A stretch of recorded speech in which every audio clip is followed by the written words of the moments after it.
When we started to look at the concerns, coming from a very rural area like Devon is, we started to identify that one cancer site, the concern was who's going to look after my pets when I come into hospital. That's just an example, but I know from my gynecological patients that it was coming up about they don't have any concerns about sexual activity. It is a wide variation which started to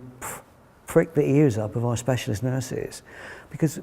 we did want this to drive our health and wellbeing clinics, which are going to be how we're going to inform these people of what support is available and how we can actually plan that. I don't know whether I can add to that really, other than to say that I think the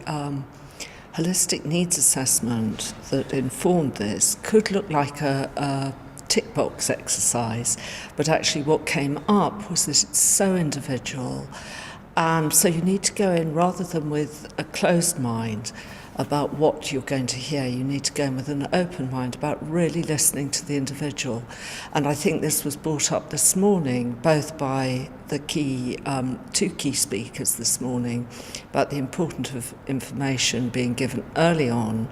and also really listening to the person's concerns. And that led on really to one of the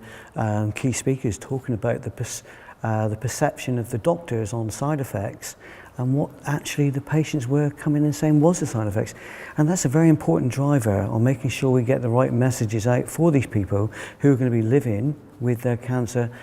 and beyond, really.